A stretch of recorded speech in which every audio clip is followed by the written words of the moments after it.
Halo, berjumpa kembali bersama Desu Trisna. Pada video sebelumnya, kita sudah mempelajari konsep kalor dan satuannya. Nah, di video kali ini kita akan belajar bersama tentang kalor dan perubahan suhu zat. Semua benda yang suhunya lebih dari suhu nol mutlak pada hakikatnya mengandung kalor. Kandungan kalor ini akan menentukan tinggi rendahnya suhu. Jika benda dipanaskan berarti pada benda tersebut ditambahkan kalor sehingga suhunya naik. Sebaliknya jika kalor dilepaskan maka suhu benda tersebut akan turun. Mungkinkah benda yang lebih tinggi suhunya menerima kalor dari benda yang lebih rendah suhunya? Nah, sepanjang tidak ada alat bantu, hal ini tidak mungkin terjadi. Akan tetapi hal tersebut dapat dilakukan dengan bantuan alat.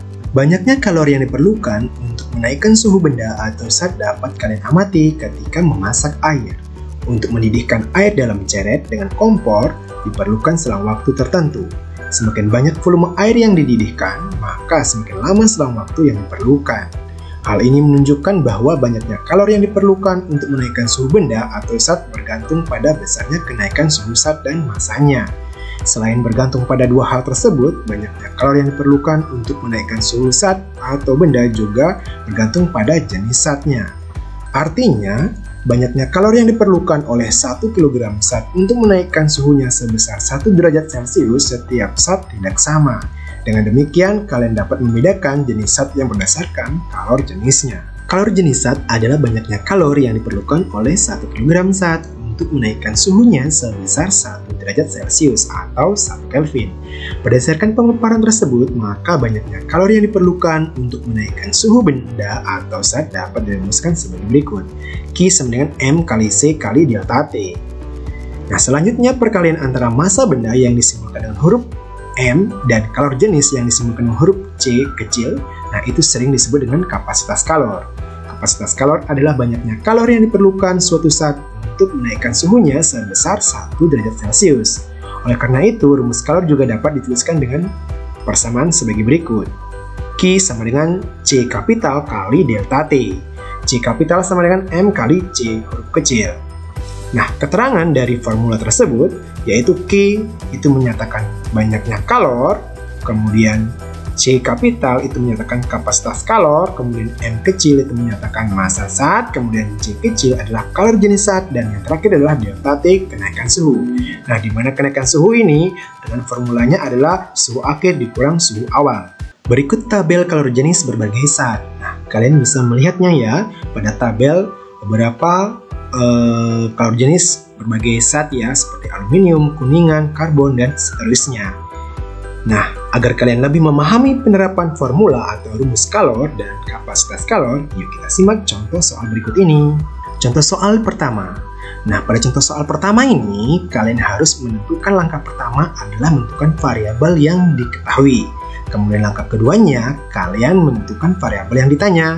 Nah, jadi pembahasannya, variabel yang diketahui adalah massa air, yaitu M sama dengan 200 gram, kemudian kalian konversikan ke satuan SI, yaitu 0,2 kg. Kemudian suhu awal T0 sama dengan 30 derajat Celcius. Suhu akhirnya T sama dengan 70 derajat Celcius. Kemudian kenaikan suhunya delta T-nya yaitu T kurang T0, yaitu 70 kurang 30. Hasilnya 40 derajat Celcius. Kemudian kalor jenis air itu sudah tertera pada soal, yaitu sebesar 4,2 kali 10 pangkat 3 Joule per kilogram derajat Celcius. Kemudian variabel yang ditanya adalah Q, yaitu kalor yang diperlukan oleh air. Nah, jadi Q sama dengan M kali C kali delta T. Kemudian kalian tinggal menginput nilai masing-masing variabel tersebut, yaitu 0,2 kali 4,2 kali 10 pangkat 3 kali 40. Dan hasilnya adalah 33,6 kali 10 pangkat 3 Joule. Nah, atau 33.600 Joule. Nah, jadi kalori yang diperlukan air sebesar 33.600 Joule. Contoh soal kedua. Nah, di contoh soal kedua ini langkahnya sama ya seperti contoh soal yang pertama. Nah, kalian tentukan terlebih dahulu variabel yang diketahui, kemudian variabel yang ditanya. Nah, jadi pembahasannya, variabel yang diketahui yaitu massanya, massa benda. M sama dengan 2 kg, kemudian suhu awal T0-nya adalah 10 derajat Celcius, kemudian suhu akhirnya T sama dengan 35 derajat Celcius, dan kenaikan suhunya menjadi 35 dikurang 10, yaitu hasilnya 25 derajat Celcius, dan kalori yang diperlukan itu sebesar 2000 Joule. Nah, jadi variabel yang ditanya adalah kapasitas kalor dan kalor jenis benda. Nah, langkah berikutnya yang kalian cari adalah mencari kapasitas kalor terlebih dahulu ya, yaitu dengan formula Q sama dengan C kali delta T. Nah, kalian tinggal menginput nilai dari variabel yang sudah diketahui tadi, yaitu 2000 sama dengan C kali 25. C sama dengan 2000 dibagi 25. Hasilnya adalah 80 Joule per derajat Celcius.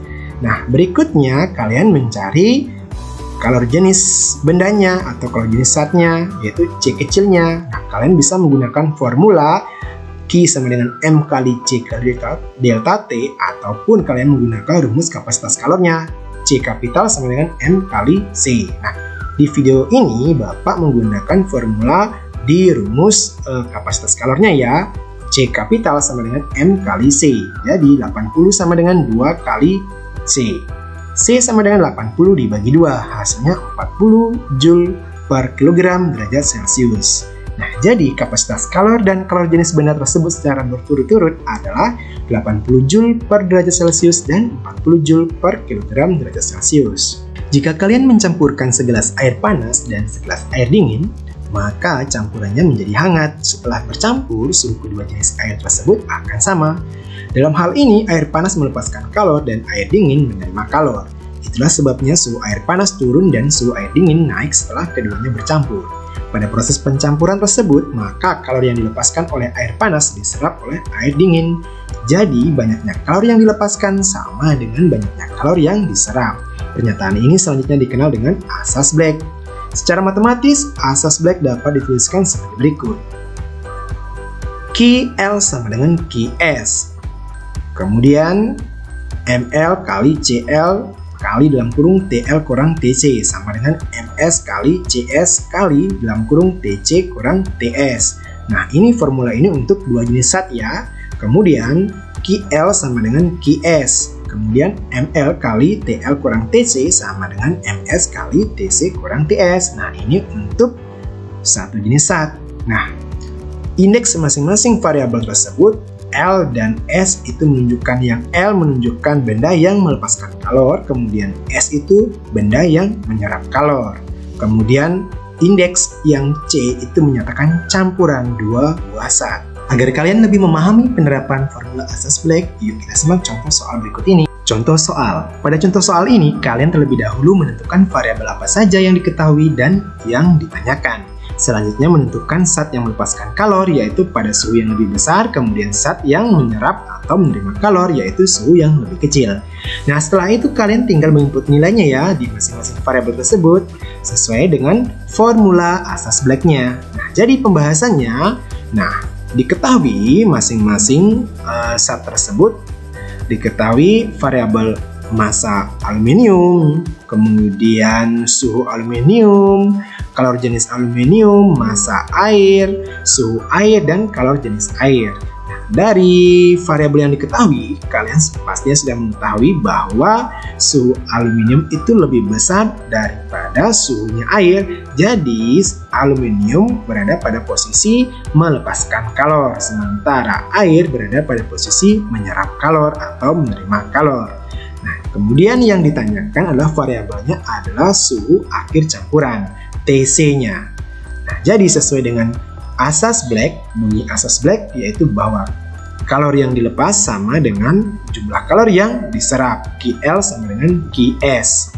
Jadi, sesuai dengan formulanya, M aluminium kali kalor jenis aluminium kali dalam kurung T aluminium dikurang T campuran sama dengan massa air kali kalor jenis air kali dalam kurung T campuran dikurang T air. Kemudian kalian tinggal menginput nilainya.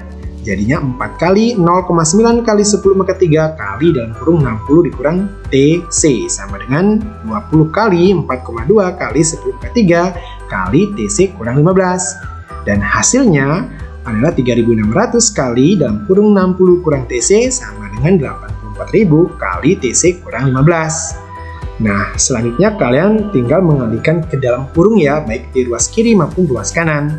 Jadinya 3.600 kali 60 hasilnya 216.000, dikurang 3.600 kali TC hasilnya 3.600 TC.